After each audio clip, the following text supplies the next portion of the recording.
Hi friends, ಎಲ್ರಿಗೂ good morning. Welcome to my channel. ಇವತ್ತು ಬಂದು ಶುಕ್ರವಾರ.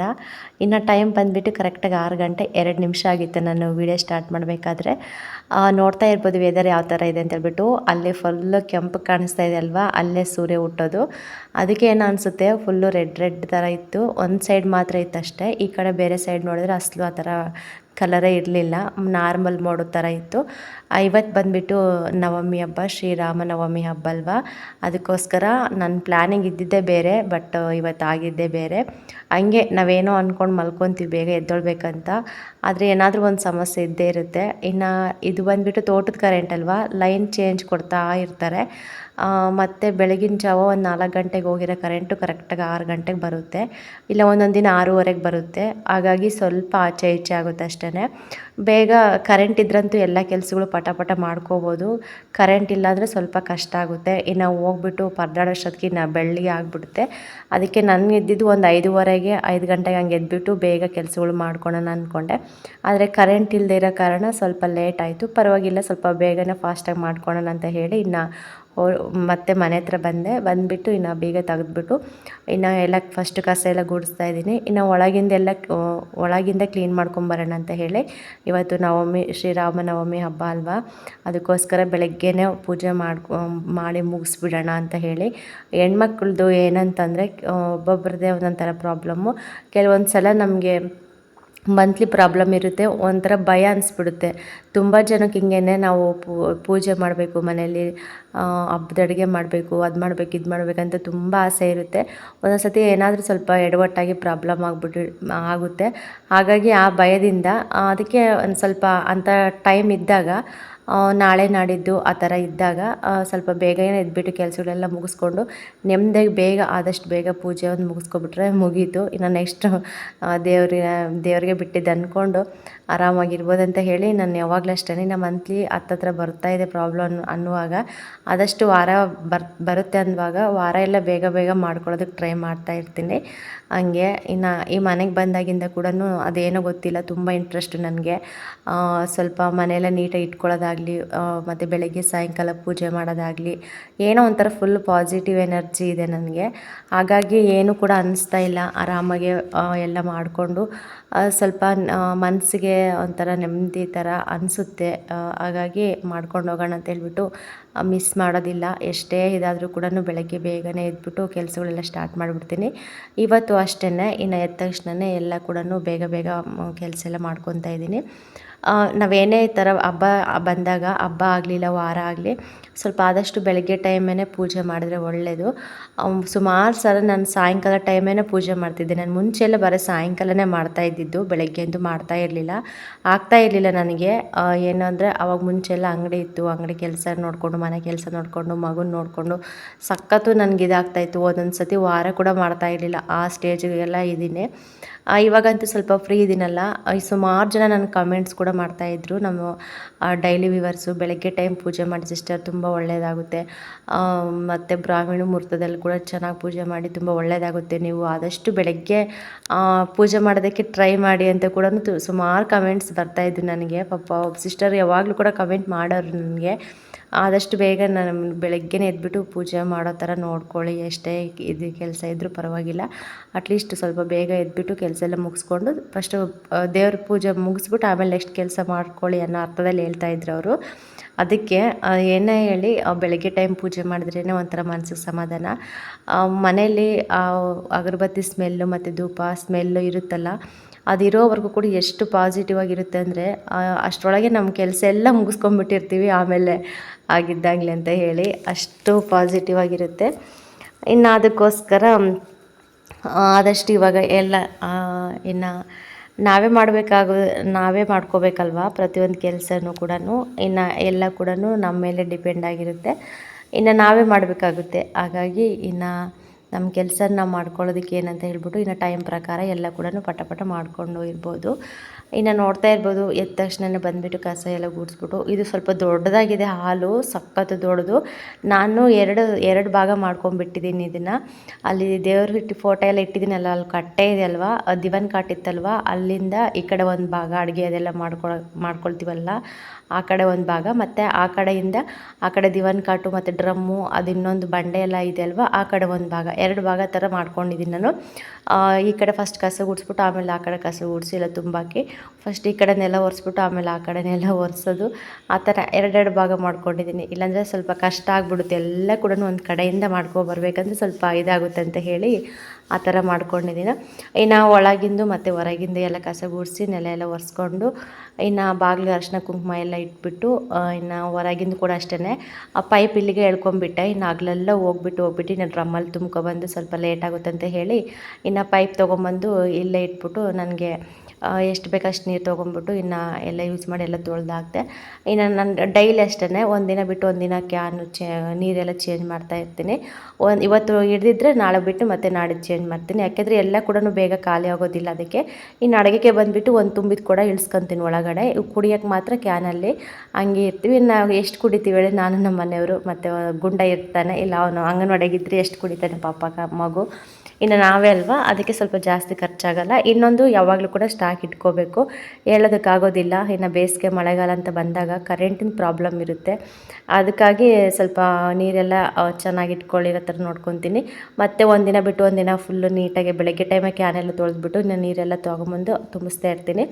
ಇಲ್ಲಿ ಡ್ರಿಪ್ ಪೈಪ್ ಹಾಕಿದ್ನಲ್ವ, ಈ ನೀರು ಕುಡಿಯಲ್ಲ. ಆ ಕಡೆ ಇನ್ನೊಂದು ಡ್ರಿಪ್ ಇದೆ, ಅದು ಎನಿ ಟೈಮ್ ನೀರು ಬರ್ತಾ ಇರುತ್ತೆ. ಇಲ್ಲಿ ಒಂದು ಸ್ವಲ್ಪ ಸ್ಟಾಪ್ ಆಗುತ್ತೆ, ಹಾಗಾಗಿ ಯಾವಾಗಲಲ್ಲಿ ನೀರು ಬರ್ತಾನೆ ಇರುತ್ತಲ್ಲ, ಏನು ಕೂಡ ಗಲೀಜು ಏನಿರಲ್ಲ ಪೈಪಲ್ಲಿ, ಯಾವಾಗಲೂ ಚೆನ್ನಾಗಿ ಬರ್ತವೆ ಅಂತ ಹೇಳ್ಬಿಟ್ಟು ಅಲ್ಲಿಂದ ಕುಡಿಯೋದಕ್ಕೆ ನೀರು ತೊಗೊಂಬಂದ್ಬಿಟ್ಟು ಇನ್ನು ಸ್ಟಾಕ್ ಮಾಡ್ತೀನಿ. ನಾನು ನೀರು ಹಿಡಿಯೋ ಕೆಲಸ ಕೂಡ ಆಯಿತು. ಇವಾಗ ಬಂದುಬಿಟ್ಟು ಇನ್ನು ಸಗಣಿ ಹಾಕ್ತಾಯಿದ್ದೀನಿ.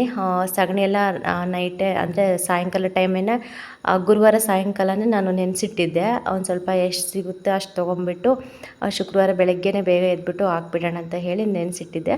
ಅದಕ್ಕೆ ಒಂದು ಸ್ವಲ್ಪ ಮಂದ ಕೂಡ ಇರಲಿಲ್ಲ, ಸ್ವಲ್ಪ ತೆಳುವೆ ಆಯಿತು, ಸಗಣಿ ಸ್ವಲ್ಪನೇ ಇದ್ದಿದ್ದು.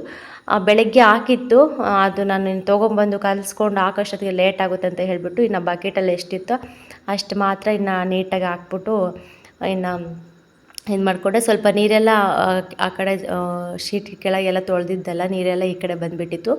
ಇನ್ನು ನೆಲ ಕೂಡ ಚೆನ್ನಾಗಿ ನೆನ್ಕೊಂಡಿತ್ತು, ಅಷ್ಟೊಂದೇನು ನೀರು ತೊಗೊಳ್ಳಿಲ್ಲ ಸದ್ಯ. ಇನ್ನೊಂದು ಸ್ವಲ್ಪ ನೀರೆಲ್ಲ ಚುಮ್ಸ್ಬಿಟ್ಟು ಇನ್ನು ಸಗಣಿ ಹಾಕಿದೆ. ಇನ್ನು ಸ್ವಲ್ಪ ತಾರ್ಕೊಳ್ಳಿ, ರಂಗೋಲಿ ಬಿಡೋದಕ್ಕೆ ಚೆನ್ನಾಗಿರುತ್ತೆ, ಇಲ್ಲಾಂದರೆ ತುಂಬ ಹಸಿ ಇದ್ದಾಗ ಚೆನ್ನಾಗಿರಲ್ಲ ಅಂತ ಹೇಳ್ಬಿಟ್ಟು ಇನ್ನು ಒಳಗಡೆ ಕೆಲಸ ಮಾಡ್ಕೊಳೋಣ ಅಂತ ಹೇಳಿ ನಾನು ಸ್ಟವ್ ಹತ್ರ ಬಂದೆ. ಇದೆಲ್ಲ ಸ್ಟವ್ ಕ್ಲೀನ್ ಮಾಡ್ತಾಯಿದ್ದೀನಿ. ಇನ್ನು ಇವತ್ತೇ ಒಂದು ಕಮೆಂಟ್ ಬಂದಿದ್ದು, ವೇದ ಅನ್ನೋ ಐಡಿಯಿಂದ ಬಂದಿದ್ದು. ಸಿಸ್ಟರು ಕಮೆಂಟ್ ಮಾಡಿದ್ರಿ, ನಿಮ್ಮ ಸ್ಟವ್ ಬಗ್ಗೆ ಸ್ವಲ್ಪ ಹೇಳಿ ಅಂತ ಹೇಳಿ. ಈ ಸ್ಟವ್ ಅಂತೂ ನಾನು ತೊಗೊಂಡು ಸುಮಾರು ಒಂದು 4 ವರ್ಷ ಆಯಿತು ಅನಿಸುತ್ತೆ. ಏನು ಗೊತ್ತಾ, ಈ ಸ್ಟವ್ ನಾನು ಯಾವ ಅಂಗಡಿಯಲ್ಲಿ ಕೂಡ ತೊಗೊಬಂದಿಲ್ಲ, ಬಟ್ ಈ ಸ್ಟವ್ವೇ ನಮ್ಮ ಮನೆಗೆ ಬಂದಿದೆ, ಅದೃಷ್ಟ ಅಂತಲೇ ಹೇಳ್ಬೋದು. ಏನು ಗೊತ್ತಾ ಫ್ರೆಂಡ್ಸ್, ಹಳ್ಳಿ ಕಡೆ ಇದು ಲಾಟ್ರಿ ಥರ ಟಿಕೆಟ್ ತೊಗೊಂಬಂದು ಹೇಳ್ತಾ ಇರ್ತಾರಲ್ವ, ಐಟಮ್ ಕೊಡ್ತೀವಿ ಅಂತ ಹೇಳಿ. ನಾನು ಅದೇನೋ ಗೊತ್ತಿಲ್ಲ, ನಾನು ಅಂಕಿತಾ ನಮ್ಮ ಚಿಕ್ಕಮ್ಮನ ಮಗಳು ಇನ್ನು ಸುಮ್ಮನೆ ಮನೆ ಹತ್ರನೇ ಇದ್ವಿ. ಇದ್ದಾಗ ಹಿಂಗೆ ಬಂದುಬಿಟ್ಟು ಹೇಳ್ತಾಯಿದ್ರು, ಎಲ್ಲ ಕೂಡ ಹೇಳ್ತಾಯಿದ್ರು, 200 ರೂಪಾಯಿ ಲಾಟ್ರಿ ನೋಡಿ, ಈ ಥರ ಸ್ಟವ್ ಇದೆ ಮತ್ತು ಬಟ್ಟೆ ಹೊಲಿಯೋ ಮಿಷಿನ್ ಇದೆ, ಇನ್ನು ತುಂಬ ಐಟಮ್ ಎಲ್ಲ ಹೇಳ್ತಾಯಿದ್ರು. ನಿಮ್ಗೆ ಯಾವ್ದು ಬರುತ್ತೋ ಅದು ತೊಗೊಳ್ಳಿ, ಚೆನ್ನಾಗಿದೆ ಕ್ವಾಲಿಟಿ ಅಂತ ಹೇಳ್ಬಿಟ್ಟು ಎಲ್ಲ ಬಿಡಿಸಿ ಹೇಳ್ತಾಯಿದ್ರು. ನೋಡೋಣ, ನಾನೇನೋ ಬೇರೆದೇನಾದರೂ ಬರುತ್ತೆ ಸ್ಟವ್ ಬಗ್ಗೆ ನನಗೆ ಅಸಲು ಐಡಿಯಾನೇ ಇರಲಿಲ್ಲ. ಏನಾದರೂ ಬೇರೆದು ಮಿಷಿನ್ ಏನಾದರೂ ಬರ್ಬೋದೇನೋ ನೋಡೋಣ, ಒಂದು ಲಾಟ್ರಿ ತೆಗಿಯೋದಕ್ಕೆ ಏನಂತ ಹೇಳ್ಬಿಟ್ಟು ಇನ್ನು ಕಣ್ಣು ಮುಚ್ಕೊಂಡು ತೆಗೆದುಬಿಟ್ಟೆ ಒಂದು ಲಾಟ್ರಿ. ಅದರಲ್ಲಿ ಸ್ಟವ್ ಬಂತು. ಯಪ್ಪ ಹೆಂಗಿರುತ್ತೋ ಏನೋ ಇದು ಮತ್ತೆ ಅಂತ ಹೇಳ್ಬಿಟ್ಟು ಎಲ್ಲ ಕೇಳಿದ್ವಿ ನೀಟಾಗಿ. ಅಂತಂದರೆ ಅವರು ಹೇಳಿದ್ರು, ಅದು ಚಳ್ಳಕೆರೆ ಹತ್ರನೇ, ಚಳ್ಳಕೆರೆಯಲ್ಲೇ ಅದು ಅವ್ರದ್ದು ಸಿಟಿನೇ ಅವ್ರದ್ದು ಅಂಗಡಿ ಇರೋದು. ಆ ಅಂಗಡಿ ಅಡ್ರೆಸ್ಸು, ಪ್ರೂಫು, ಫೋನ್ ನಂಬರು ಎಲ್ಲ ಪ್ರತಿಯೊಂದು ಡೀಟೇಲ್ಸ್ ಕೂಡ ನಮಗೆ ಕಾರ್ಡಲ್ಲಿ ಕೊಟ್ಟು, ಮತ್ತು ಅವ್ರ ಪರ್ಸ್ನಲ್ ಫೋನ್ ನಂಬರ್ ಸಮೇತ ನಮ್ಗೆ ಕೊಟ್ಬಿಟ್ಟು, ನಿಮ್ಗೆ ಅಷ್ಟೊಂದು ಡೌಟ್ ಇದ್ದರೆ ಸೀದಾ ಏನಾದರೂ ಪ್ರಾಬ್ಲಮ್ ಆಗಲಿ ಏನಾದರೂ ಇದಾದರೆ ಇದಕ್ಕೆ ಫೋನ್ ಮಾಡಿ ನಾವೇ ಬಂದು ಸರಿ ಮಾಡ್ಕೊಡ್ತೀವಿ, ಇಲ್ಲ ತೊಗೊಂಡು ವಾಪಸ್ ತೊಗೊಂಡ್ಬಿಟ್ಟು ಬೇರೆದೇ ಕೊಡ್ತೀವಿ, ಇಲ್ಲ ನೀವೇ ಬಂದು ಬೇಕಾದ್ರೆ ಕಾಂಟ್ಯಾಕ್ಟ್ ಆಗಿ ಅಂತ ಕೂಡ ಪ್ರತಿಯೊಂದು ವಿವರಿಸಿ ಹೇಳಿದರು. ಅವಾಗ ಸ್ವಲ್ಪ ನಂಬಿಕೆ ಬಂತು. ಮತ್ತು ಸ್ಟವ್ ನೋಡಿದ್ವಿ, ನೋಡಿದಾಗ ಕೂಡ ಅದು ಒಂಥರ ಗ್ಲಾಸ್ ಥರ ಇತ್ತಲ್ಲ, ಒಂಥರ ಭಯ ಅನಿಸ್ತಿದ್ದು. ಗ್ಲಾಸ್ ಥರ ಇದೆ ಮತ್ತು ಏನಾದರೂ ಜಾಸ್ತಿ ಬಿಸಿ ಆದಾಗ ಒಡೆದೋಗೋದು ಆ ಥರ ಎಲ್ಲ ಆಗೋದು, ಏನಾದರೂ ಪ್ರಾಬ್ಲಮ್ ಆಗುತ್ತೆ ಅಂತ ಹೇಳ್ಬಿಟ್ಟು ಕೇಳಿದಾಗ ಅದೆಲ್ಲ ಬರ್ದಮ್ಮ, ಅದು ಏನು ಪ್ರಾಬ್ಲಮ್ ಆಗಲ್ಲ ಅಂತ ಹೇಳ್ಬಿಟ್ಟು ಅಲ್ಲಿಗೂ ಆ ಸ್ಟವ್ನ ಸರಿಯಾಗಿ ಅವ್ರದ್ದು ಶಕ್ತಿ ಎಷ್ಟಿತ್ತು ಅಷ್ಟು ಶಕ್ತಿ ಬಿಟ್ಬಿಟ್ಟು ಸರಿಯಾಗಿ ಆ ಸ್ಟವ್ನ ಗುದ್ದುಬಿಟ್ರು. ಆದರೂ ಕೂಡ ಅದು ಏನು ಕೂಡ ಪ್ರಾಬ್ಲಮ್ ಆಗಲಿಲ್ಲ. ಆವಾಗ ನಮಗೆ ಸ್ವಲ್ಪ ಸಮಾಧಾನ ಆಯಿತು. ಬಟ್ ಇವತ್ತಿನವರೆಗೂ ಆಗಲಿ ಏನು ರಿಪೇರಿ ಇಲ್ಲ, ಏನು ಪ್ರಾಬ್ಲಮ್ ಇಲ್ಲ, ಆರಾಮಾಗಿ ಉರಿಯುತ್ತೆ. ಅದು ಚೆನ್ನಾಗಿದೆ. ನಾವು ಕೊಟ್ಟು ತೊಗೊಂಡಿರೋ ಅಮೌಂಟ್ಗೆ ಏನು ಮೋಸ ಇಲ್ಲ. ಬಟ್ ಇತ್ತೀಚೆಗಂತೂ ಇವಾಗ ಸಿಲಿಂಡ್ರ್ ಎಲ್ಲೂ ಸಿಗ್ತಾಯಿಲ್ಲ. ಗ್ಯಾಸಿನ ಪ್ರಾಬ್ಲಮ್ ಆಗಿರೋದ್ರಿಂದ ಈ ಎಂತೆಂಥ ಸ್ಟವ್ಗಳು ಕೂಡ ಅಂದರೆ ಈ ಥರ ಸ್ಟವ್ ಇರುತ್ತಲ್ಲ, 3 ಒಲೆ ಸ್ಟವ್, 4 ಒಲೆ ಸ್ಟವ್ ಎಲ್ಲ ಕೂಡ ಪಕ್ಕಕ್ಕೆ ಎತ್ತಿಡೋ ಸ್ಥಿತಿ ಬಂದುಬಿಟ್ಟಿದೆ ಈಗ. ಇನ್ನು ಇಷ್ಟರಲ್ಲಿ ನಾವು ಕೂಡ ಎತ್ತಿಡಬೇಕು, ಇಕ್ಕಬೇಕು ಅನ್ನೋ ಪರಿಸ್ಥಿತಿ ಕೂಡ ಬರ್ತಾ ಇದೆ. ಪರವಾಗಿಲ್ಲ, ನಮ್ಮ ತೋಟದಲ್ಲೇನು ಮಸ್ತು ಸೌದೆ ಇದ್ದಾವೆ, ಹೆಂಗೆ ಮಾಡ್ಕೋಬೋದು. ನಾನು ಸೌದೆಯಲ್ಲೇ ಮಾಡೋಣ ಅಂದರೆ ಒಲೆಯಲ್ಲೇ ಅಡುಗೆ ಮಾಡೋಣ ಅಂದ್ಕೊತೀನಿ. ಸ್ವಲ್ಪ ಅದು ಒಲೆ ಚೇಂಜ್ ಮಾಡಬೇಕು. ಅದು ದೊಡ್ಡ ದೊಡ್ಡ ಗುಂಡಿದೆ ಅಲ್ವಾ, ತೆಗೆದ್ಬಿಟ್ಟು ಸಿಮೆಂಟ್ ಇಟ್ಟಿಗೆ ಎಲ್ಲ ಇಟ್ಸ್ಕೊಬಿಟ್ಟು ನೀಟಾಗಿ ಮಾಡಿಸ್ಕೊಂಡ್ಮೇಲೆ ಸ್ಟಾರ್ಟ್ ಮಾಡೋಣ ಅಂತ ಅಂದ್ಕೊಂಡಿದ್ದೀನಿ. ಅದೊಂದು ಸ್ವಲ್ಪ ಹತ್ರ ಇಟ್ಕೋಬೇಕು, ಒಲೆ ಕೂಡ ಸ್ವಲ್ಪ ದೂರ ಆಗುತ್ತೆ ಅದು. ಇನ್ನು ಪ್ರತಿಯೊಂದು ಐಟಮ್ ತೊಗೊಂಡೋಗಿ ಮಾಡೋದಕ್ಕಾಗೋದಿಲ್ಲಲ್ವ, ಒಂದು ಸ್ವಲ್ಪ ಹತ್ರ ಇಟ್ಕೊಂಡ್ರೆ ಹೆಂಗೋ ಸ್ವಲ್ಪ ಎಲ್ಲ ಕೂಡ ತೊಗೊಂಡೋಗಿ ಇನ್ನು ಅಲ್ಲೇ ಮಾಡ್ಕೋಬೋದು ಅಂತ ಪ್ಲ್ಯಾನ್ ಇದೆ. ಆದಷ್ಟು ಬೇಗ ಫಸ್ಟ್ ಒಲೆ ಕೂಡ ರೆಡಿ ಮಾಡಿಸ್ಕೊತೀನಿ. ಪ್ರತಿಯೊಬ್ಬರು ಕೂಡ ಆಗಲೇ ಒಲೆಯಲ್ಲಿ ಅಡುಗೆ ಮಾಡೋದು ಸ್ಟಾರ್ಟ್ ಮಾಡಿಬಿಟ್ಟಿದ್ದಾರೆ. ಅಟ್ಲೀಸ್ಟ್ ಎಮರ್ಜೆನ್ಸಿಗೆ ಏನಾದರೂ ಕಾಫಿನೋ ಟೀನೋ ಏನಾದರೂ ಮಾಡೋದಕ್ಕಿರಲಿ, ಯಾರಾದರೂ ಬಂದಾಗ ಹೋದಾಗ ಅಂತ ಅನಿಸುತ್ತೆ. ಆದಷ್ಟು ಬೇಗ ಕೂಡ ನಾನು ಇದು ಮಾಡಿಸ್ಕೊತೀನಿ. ಈ ಸ್ಟವ್ ಬಂದುಬಿಟ್ಟು ಈ ಥರ ಸ್ಟೋರಿ ಒಂದು ಸ್ಟವ್ ಇಂದು. ಇನ್ನು ಬನ್ನಿ ವ್ಲಾಗಿಗೆ ಬಂದರೆ ಕೆಲಸ ಎಲ್ಲ ಮುಗೀತು. ಕೆಲಸ ಎಲ್ಲ ಮುಗಿದ್ಮೇಲೆ ಇನ್ನು ಫೈನಲಿ ಅಡುಗೆ ಮಾಡೋಣ ಅಂತ ಹೇಳ್ಬಿಟ್ಟು ಇನ್ನು ಅಡುಗೆಗೆಲ್ಲ ರೆಡಿ ಮಾಡಿಕೊಂಡೆ. ಇನ್ನು ಇವತ್ತು ಸಿಂಪಲಾಗಿ ಪಲಾವ್ ಮಾಡೋಣ ಅಂತ ಹೇಳ್ಬಿಟ್ಟು ಇನ್ನು ಪಲಾವ್ಗೆಲ್ಲ ನೋಡ್ಬೋದು ತರಕಾರಿ ಎಲ್ಲ ಕಟ್ ಮಾಡಿಕೊಂಡು ನೈಟೇ ನಾನು ಸ್ವಲ್ಪ ಬಟಾಣಿ ಕಾಳು ನೆನೆಸಿಟ್ಟಿದ್ದೆ ಪಲಾವ್ ಮಾಡೋಣ ಅಂತಲೇ. ಇನ್ನು ಬಟಾಣಿ ಕಾಳು, ಕ್ಯಾರೆಟು, ಬೀನ್ಸು ಮತ್ತು ಒಂದೇ ಒಂದು ಬೀಟ್ರೋಟ್ ಇತ್ತು ಚಿಕ್ಕದು. ಬೀಟ್ರೋಟ್ ಹಾಕಿ ಪಲಾವ್ ಮಾಡಿದ್ರೆ ತುಂಬ ಚೆನ್ನಾಗಿರುತ್ತೆ, ಕಲರ್ ಕೂಡ ಸಖತ್ತಾಗಿರುತ್ತೆ. ಟೊಮೊಟೊ, ಹಸಿರು ಮೆಣಸಿನ್ಕಾಯಿ, ಈರುಳ್ಳಿ ಮತ್ತು ಅದಕ್ಕೆ ಬೇಕಾಗಿರೋ ಮಸಾಲ ಐಟಮ ಎಲ್ಲ ಕೂಡ ಪ್ರತಿಯೊಂದು ಜೋಡಿಸ್ಕೊಂಬಿಟ್ಟು ಇವಾಗ ಮಾಡ್ತಾಯಿದ್ದೀನಿ. ಒಂದು ಸ್ವಲ್ಪ ಪಾಯಸ ಮಾಡಿಬಿಟ್ಟು ಪಲಾವ್ ಮಾಡೋಣ ಅಂದ್ಕೊಂಡೆ. ನಮ್ಮ ಮನೆಯವರು ನೀ ಪಾಯಸ ಬೇಡ, ಏನೂ ಬೇಡ ನನಗೆ ಅಂತ ಹೇಳ್ತಿದ್ರು. ಅವರು ಸ್ವೀಟನ್ನೇ ತಿನ್ನೋದಿಲ್ಲ. ಇನ್ನು ನಮ್ಮ ಗುಂಡ ಅಷ್ಟೇ ತಿಂತಾನೆ, ಮತ್ತು ಅವನು ತಿನ್ನಲ್ಲ. ಇನ್ನು ಒಬ್ಬಳಿಗೆ ಇನ್ನೇನು ಮಾಡ್ಕೊಳ್ಳೋದಂತ ಹೇಳ್ಬಿಟ್ಟು ಇನ್ನು ನಾನೇ ಕ್ಯಾನ್ಸಲ್ ಮಾಡಿಬಿಟ್ಟೆ. ಇನ್ನು ತುಂಬ ಕೆಲಸ ಇತ್ತು. ಟೋಟಲಿ ನಾನು ಒಂದು ಯಾವ ಥರ ಪ್ಲ್ಯಾನಿಂಗ್ ಹಾಕ್ಕೊಂಡಿದ್ದು ಅದೇ ಪ್ಲ್ಯಾನಿಂಗ್ ಪ್ರಕಾರನೇ ಕೆಲಸ ಆಯಿತು. ಇವತ್ತು ಬೇಗ ಬೇಗ ಬೇಗ ಮಾಡ್ಕೊಂಡ್ವಿ. ಏನೇ ಹೇಳಿ ಒಬ್ಬೊಬ್ಬರು ಇದ್ದು ಕೆಲಸ ಮಾಡ್ಕೊಳ್ಳೋದಕ್ಕೂ ಇಬ್ಬಿಬ್ಬರಿದ್ರು ಕೆಲಸ ಮಾಡ್ಕೊಳ್ಳೋದಕ್ಕೂ ತುಂಬ ವ್ಯತ್ಯಾಸ ಇರುತ್ತೆ. ಇಬ್ಬಿಬ್ಬರಿದ್ರಂತೂ ಇನ್ನೂ ಗಡಿಬಿಡಿ, ಅದು ಮಾಡಬೇಕು ಇದು ಮಾಡಬೇಕು ಥರ ಆಡ್ತಾ ಇರ್ತೀವಿ. ಇನ್ನು ಪ್ರತಿಯೊಂದು ಕೆಲಸನೂ ಒಬ್ಬರೇ ಮಾಡ್ಕೋಬೇಕಂತ ಬಂದಾಗ ಇನ್ನು ನಮ್ಮದೇ ಅಲ್ವಾ ಕೆಲಸ ಅಂತ ಹೇಳ್ಬಿಟ್ಟು ಇನ್ನು ಜೋರಾಗೆ ಮಾಡ್ಕೊಂಡ್ಬಿಡ್ತೀವಿ, ಹಂಗಿರುತ್ತೆ. ಇನ್ನು ಫಸ್ಟು ಟೀ ಎಲ್ಲ ಸ್ವಲ್ಪ ಟೀ ಮಾಡ್ಕೊಂಡು ಕುಡಿದ್ಬಿಟ್ಟು ಇನ್ನು ತರಕಾರಿ ಎಲ್ಲ ಕಟ್ ಮಾಡಿಕೊಂಡು ಇವಾಗೆಲ್ಲ ಪಲಾವ್ ಎಲ್ಲ ರೆಡಿ ಮಾಡಿದ್ದೀನಿ. ಇನ್ನು ಅಕ್ಕಿ ಕೂಡ ಅಷ್ಟೇ, ಅಕ್ಕಿ ಕೂಡ ಮುಂಚೆನೇ ನೆನೆಸ್ಬಿಟ್ಟು ಒಂದೆರಡು ಸತಿ ಚೆನ್ನಾಗಿ ತೊಳೆದ್ಬಿಟ್ಟು ಇನ್ನು ಪಕ್ಕಕ್ಕೆ ತಿಟ್ಕೊಂಡಿದ್ದೆ.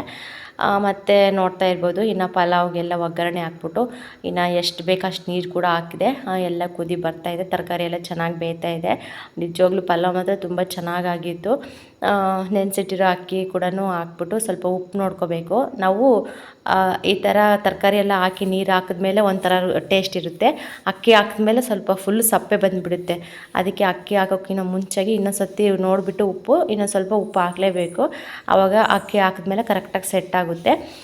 ನೋಡ್ಕೊಂಬಿಟ್ಟು ಇನ್ನು ಅಕ್ಕಿ ಕೂಡ ನೆನೆಸಿಟ್ಟಿದ್ನಲ್ವ ಅದು ಕೂಡ ನೀರೆಲ್ಲ ಬಸ್ಬಿಟ್ಟು ಇನ್ನು ಫೈನಲಿ ಅಕ್ಕಿ ಎಲ್ಲ ಹಾಕ್ಬಿಟ್ಟು ಇನ್ನು ಪಲಾವ್ ನೋಡ್ಕೋಬೋದು. ಫುಲ್ಲು ನೀಟಾಗಿ ಅಳ್ಕೊಂಬಿಟ್ಟು ಇನ್ನು ಚೆನ್ನಾಗಾಗಿತ್ತು. ಓಕೆ ಫ್ರೆಂಡ್ಸ್, ಈ ವ್ಲಾಗ್ ಇಲ್ಲಿಗೆ ಎಂಡ್ ಮಾಡ್ತೀನಿ. ಮತ್ತು ನೆಕ್ಸ್ಟು ಬರೋ ವ್ಲಾಗು ಅದು ಪೂಜೆದು ಮತ್ತು ಬೆಳಗ್ಗೆಯಿಂದ ಸಂಜೆವರೆಗೂ ಏನೇನು ಕೆಲಸ ಮಾಡಿದೆ ಅನ್ನೋದು ಕೂಡ ನೆಕ್ಸ್ಟ್ ವ್ಲಾಗಲ್ಲಿ ಶೇರ್ ಮಾಡ್ಕೊತೀನಿ. ಈ ವ್ಲಾಗ್ ನಿಮಗೆ ಸ್ವಲ್ಪನಾದರೂ ಇಷ್ಟ ಆದರೆ ಲೈಕ್ ಮಾಡಿ, ಕಮೆಂಟ್ ಮಾಡಿ, ಶೇರ್ ಮಾಡಿ. ಯಾರಾದರೂ ಹೊಸ್ದಾಗಿ ನನ್ನ ಚಾನಲ್ ನೋಡಿದ್ರೆ ಪ್ಲೀಸ್ ಸಬ್ಸ್ಕ್ರೈಬ್ ಮಾಡ್ಕೊಂಡು ಚಾನಲ್ ನೋಡಿ, ಹಾಗೆ ಸಪೋರ್ಟ್ ಮಾಡಿ. ಮತ್ತು ದಯವಿಟ್ಟು ನಿಮ್ಮ ಫ್ರೆಂಡ್ಸ್ಗೂ ಫ್ಯಾಮಿಲಿಗೆಲ್ಲ ಶೇರ್ ಮಾಡಿ. ಆದಷ್ಟು ಸಬ್ಸ್ಕ್ರೈಬ್ ಮಾಡ್ಕೊಳ್ಳಿ. ಸಬ್ಸ್ಕ್ರೈಬರು ಇಲ್ಲ, ನನಗೆ ವ್ಯೂಸು ಬರ್ತಾ ಇಲ್ಲ. ಹೆಂಗೋ ನಿಮ್ಮ ದಯದಿಂದ ಇಷ್ಟ ಆದರೂ ಓಡ್ತಾ ಇದೆ. ಆದಷ್ಟು ಇನ್ನೂ ಸಪೋರ್ಟ್ ಮಾಡೋದಕ್ಕೆ ಟ್ರೈ ಮಾಡಿ ಫ್ರೆಂಡ್ಸ್.